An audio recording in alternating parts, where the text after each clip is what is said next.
Welcome to Amplifying Wellness with TLC. This podcast is where we discuss your self-care and wellness through guest stories, information, and tips on how to live healthier and happier lives. We are Twin Life Coaching and Business Services with your hosts, myself, Tara Lehman, and of course, my sister, Barb Schutz.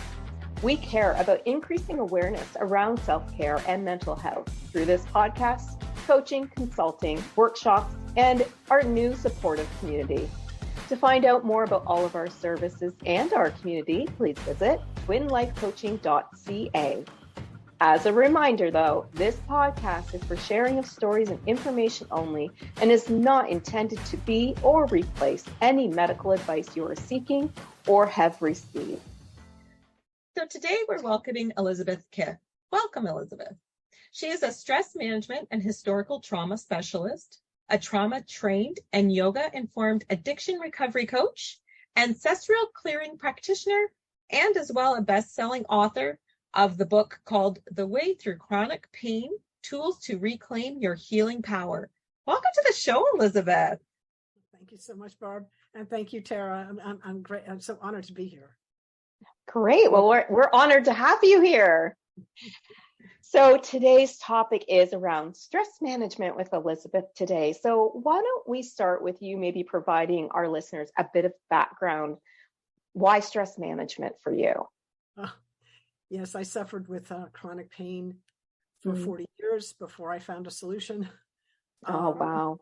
It's physical, but it was also emotional. So, here's just to the audience, what is chronic pain? Chronic pain is any pain that's felt 15 days out of 30 for 3 months or more. Physical, mental, emotional, spiritual, financial, it doesn't matter.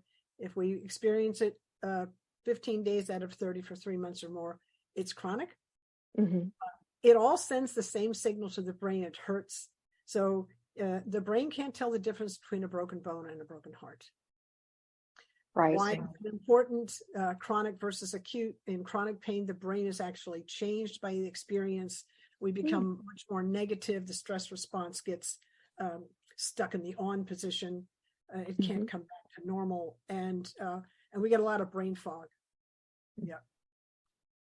Yes. And as a person who had some chronic pain in my neck due to some medical issues, I'm hearing you. Definitely hearing you. Yeah, so I suffered with chronic pain for 40 years. And what was interesting was the doctors didn't really understand. The doctors that I was seeing, except the last one who actually understood, they didn't really understand the nature of chronic pain. They didn't understand. They just assumed I wouldn't get better. Their working hypothesis was I wasn't going to heal. So that's kind of some headwind to go against in terms of, a prognosis, which I was just like, yeah, their model is, they're missing something in their model. The model they're working science background. And I kind of looked at their model, thought, well, they're missing something. And I did find a doctor finally. I did a lot of alternative medicine that really felt like it kind of kept me going. But the Dr. Peter Prescott, who I finally met, who wrote a book called Conquer Chronic Pain, an Innovative Mind-Body Approach, which is available on Amazon. He passed away in 2016, but he left this beautiful book. He understood the nature of chronic pain. I went into his pain management program. I walked in there with 40 years of chronic pain and walked out 52 days later with no pain. Amazing. That's great. It wasn't like I was special. He had a 94% success rate. Wow. That's amazing. All right. So that's my backstory. So I was like so surprised and first of all that there were tools, because I was just thinking your wits and opiates and benzodiazepines. That was what the doctor had given me, right? So that was like, that was their answer. So when I found out that there were actual tools that could help heal that, I was like, okay. And I learned a lot about my own nervous system, and I just kept going, learning more and more. When I got out of that program, I was like, I need to go teach this now. Awesome. So a lot of that was around stress as well. Yeah, a lot of it was really unresolved trauma. Ah, It's gotcha. kind of like the doctors, they made this assumption that I wouldn't heal, but they never asked the question, why isn't Elizabeth healing?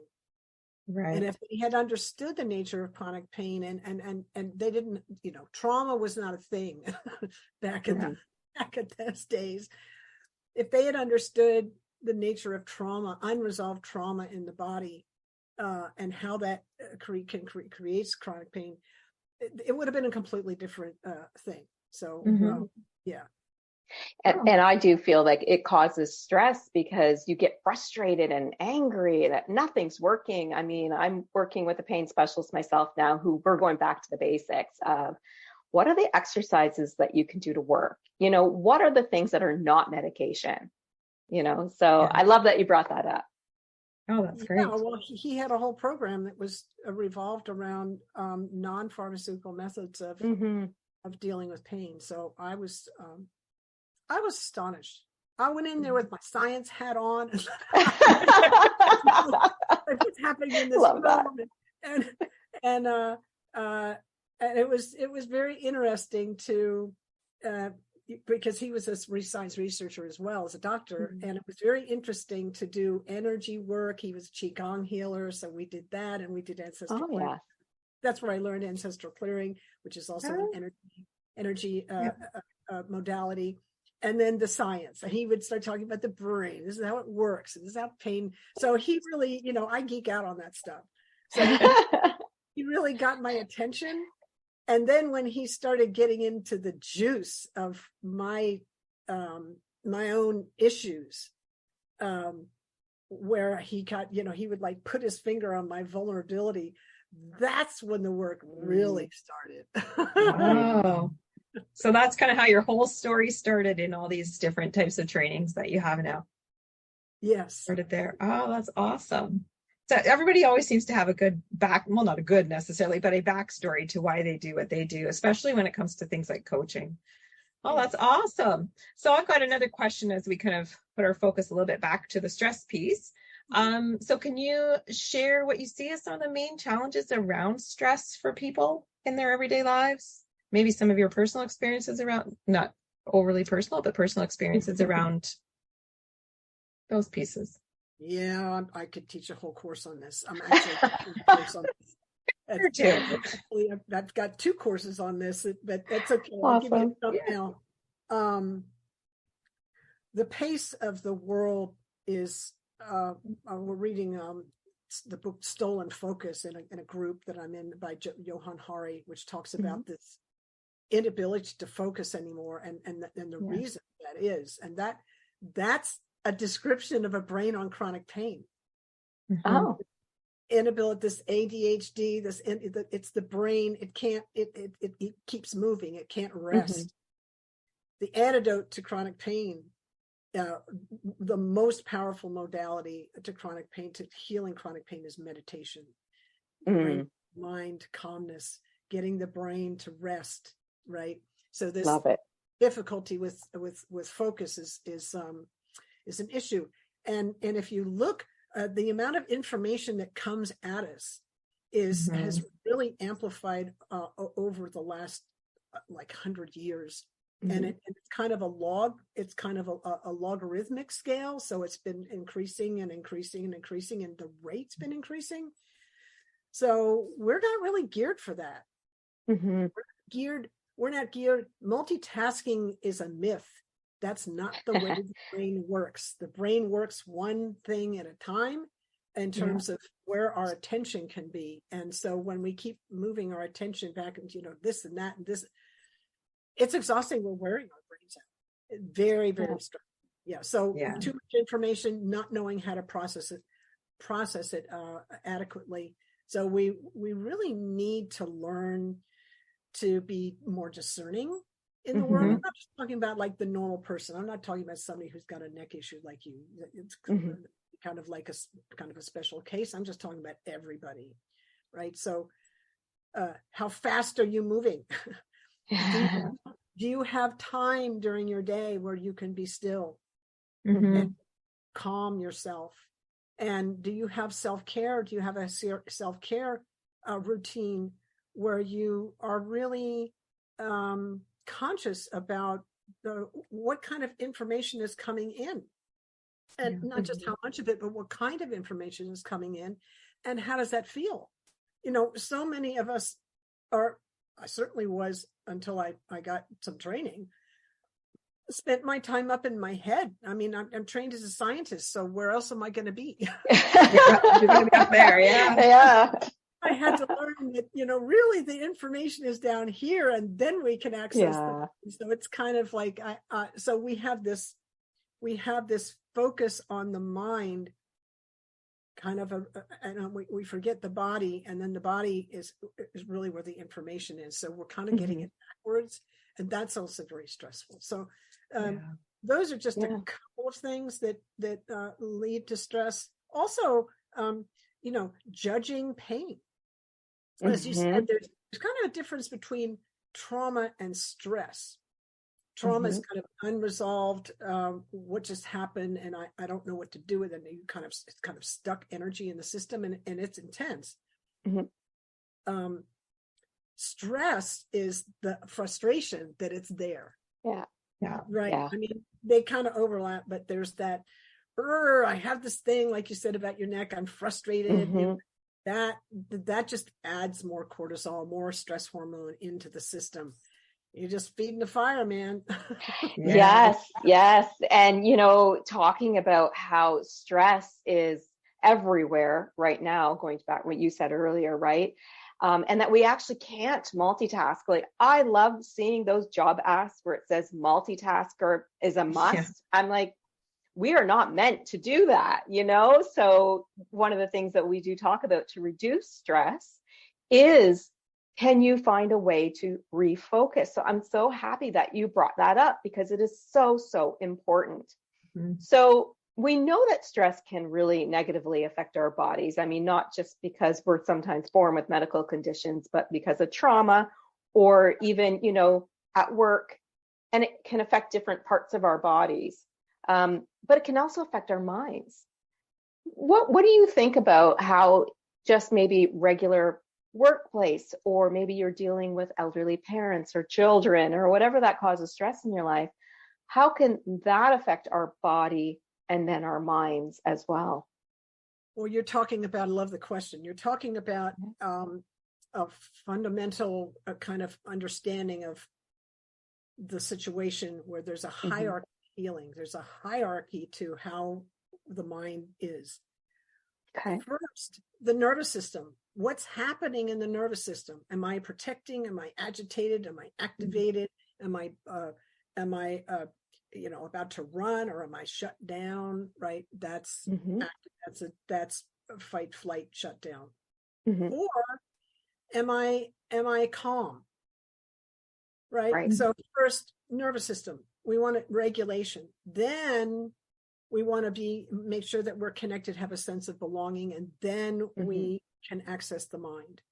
Okay. What's interesting is when you start with the nervous system, the breath, the lungs, and the heart are connected anatomically.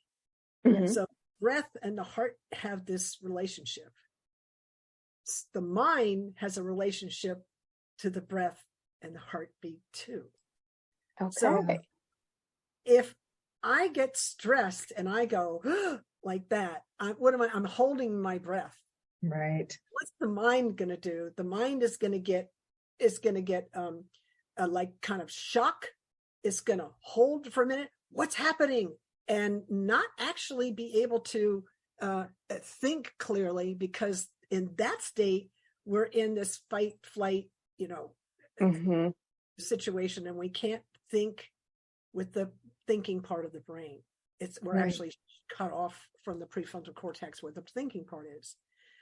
So, case in point, I got a phone call, just as an example. I got a phone call about a year ago in the middle of the day. I was kind of busy, and I didn't realize it was a scammer, but they got me. They totally got me. And they scared me. And And it happened so fast. If I hadn't done all this work, I wouldn't have even known what had happened. Oh, geez. Wow. They came in with like a scary thing, and I bought it in the moment, and I made a poor decision, and I lost some money. And but when it was all over, I stopped and I went, what the heck just happened? Right. Mm-hmm. And I was like, oh, Elizabeth, you got activated and you had no access to your prefrontal cortex. Your decision, you had a horrible decision that you made. Instead of making a decision in the moment, in the heat of the moment, when you're all upset, you should have said to this person, I'll get back to you. And I should have stopped and done my self-regulation, my breathing, and calm myself down. And then I would have had access, and I would have known that guy was a scammer. Wow. See, so now it was a great example of me learning very intensely. I bet. Like when I can't make a decision. When you're like this, do not make a decision. This is why it's important to get from the mind back into the body, because that was a felt experience, as well as the mind was going crazy, but the body was too. So the mind follows the body and the breath. So if you can calm the breath, long, deep breath, making a longer inhale than an exhale, the mind calms down. I love that. And we learned a great piece of advice today, because these types of things are out there, those scammers and other things that I think they purposely put you in that panic mode so that your mind takes over. But knowing the science behind it a little bit today, Elizabeth, certainly helped. Thank you for sharing that. Yeah. So, you were just talking about taking that longer breath than the shorter one. So it kind of plays right into our next question for you. But what are some of the ways that we can assist ourselves with the stress management, besides the natural thing that we might want to do if we have chronic stress, is to seek medical attention or a health practitioner of some kind? I love the deep breathing. I do that every day before I go to bed. It helps me relax for sleep. But is there anything else that you teach or that you practice that, some of our listeners might be finding useful? Well, I'd like to just put an underline under that breath practice. We're actually rewiring, especially being in a stressful world, and we're kind of running on at a stressful level. Yeah. Breath practice, minimum of 3, but like 11 minutes a day. Breath practice, long, deep breathing, some kind of a breath practice. And there's lots of them out there. I teach it, but you guys probably do too. I do. Just get somebody who's a good teacher so they can give you the nuance, right? Yeah. 11 minutes. Now, why is that important? First of all, it calms the brain, right? It gives a signal to the body that it's safe, regulate the nervous system. And because I have this practice, when I go out into the world and I get activated, sometimes I get activated and I don't even know what caused it. I just defer to the breath. Boom, I love it. I just right back into that breath. And, I get a few of those going, and, 6 or 7 of those deep breaths, and I'm back to normal. So it's not just breath, it's like a breath practice, because we rewire the nervous system and we get it into our kind of behavioral mode.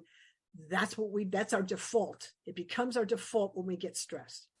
So super important to get us to build resilience in the nervous system, to give us a wider window of tolerance to when we do get stressed, and we have access to executive thinking, better decisions quicker. So breath practice underneath. I like that. Right. So that's important. The other part is learning co-regulating, right? Co-regulating. You want to get, if you're stressed, you're not feeling safe. So you want to see if you can get together we're made to connect with one another. When you're protecting, you can't connect. And so you're kind of, you can't do the same, the nervous system can't do that at the same time. You're either in protection mode or you're connecting. Yeah. Well, when you're in protection, if you get with somebody who's safe, they can help you co-regulate and get you back into a regulated nervous system. So find a friend that you trust is pretty simple, and let them know that you need help. So asking for help, that's a big one, right? Huge. Asking for help, right? Yeah. So breath practice with the breath, ask for help, find safety. Oh, those are great. And they're simple, so they're easy to remember. They're not complicated. And I like the idea of you said, where you practice your breathing. It's an everyday thing. You can't just do it when you need it because it won't work. So I totally agree with you. I'm an everyday, but I lay in bed and do that to help myself relax for the night. And I do the same thing. It's those long breaths in, slightly shorter out for several minutes. But yeah, you're right. Having to practice that daily, I 100% agree with you on that one. Otherwise, it's just not as successful when you need it. I was just going to say, it's not as accessible. It's not as accessible. It's not our default. We have to practice in order for it to become a default. That is so true. That is so true. And I was going to mention, like, the habit that people do so well with meditation can be easily done with this as well. I mean, some people do 5 to 20 minutes in the morning or maybe before bed or whatever with meditation. It's easy to add the breath to it. It's a very easy process to do, right? So I love, again, just like Barb said, love the idea of breathing practice. Yeah, well, there's lots of meditations that are breath meditations. They're on the breath, and that's for good pranayama. That's so important. Yeah, that's great. So if we put everything together that we kind of discussed today, what is the one big tip that you think our listeners should take from you when it comes to stress management? What is that one key takeaway that if there was nothing else we're taking away today, this is what we're taking? You are not your stress. Oh, can I applaud? I love that. So powerful. That. You're experiencing your stress, but it's not who you are. And that distinction brings the temperature down on the stress right there. Yeah. Oh, I love it. Yeah. So I am not my stress. I'm experiencing stress in this moment, but it's not who I am. So, man, when you get that, I mean, I got it at first in my mind, I kind of intellectually, but when I got it in my bones, it was a game changer. Yes. We can't control some of those external things that cause our stress, right? Or internal for that matter. So not make it about you. I like it. It's almost like you could do a mantra before you do your breathing. I love it. Yes. Yeah, I like that. I might even write that down when we're done our call today. Yeah. That would be a very powerful meditation. I am not my stress. I am not my stress. I love that. Thank you so much for sharing that big tip. I think that is a perfect takeaway. Yeah. Great. If somebody wanted to learn more about you and your business, or, how can they get in touch with you? Oh, you can find me at my website, Elizabeth-Kipp.com. You have to put a dash in between my first and last name, because ElizabethKipp.com is a web designer and a photographer, and she's amazing. She's not me. So, Elizabeth-Kipp.com, and I'm all over social media. You can find me wherever. Just you can book a session through my website, or you can contact me. You can find me on social media, on instant message, any kind of messaging. Happy to work with anyone. And your book you said was on, the book you said is on Amazon? The book's on Amazon, and you can also get it from me from my website, and I send you an autographed copy.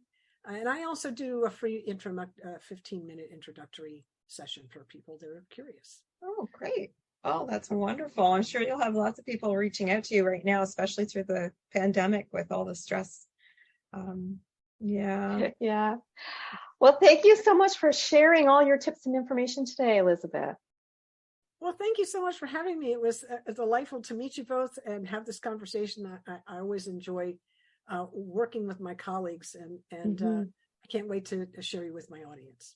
Awesome. Yeah, oh, that's awesome. This was such a great conversation. It's always good to learn those extra little pieces that we can just take away from just a short conversation that we can walk away with and use. Wonderful. So thank you again for such a great conversation around stress. And just for our audience, so they know we are still looking for guests to speak about your favorite self-care topic. If you have a topic you do wish to discuss, or maybe one that you hope to hear about on our podcast, please let us know by emailing us at info@twinlifecoaching.ca. So thank you to everyone for joining us today, and as well to you, Elizabeth. We hope that you were able to take away some great tools and information today. And as Tara said, to learn more about our services or our new Amplifying Your Wellness with TLC, you can visit us at www.twinlifecoaching.ca. Until next time, remember, you've got this.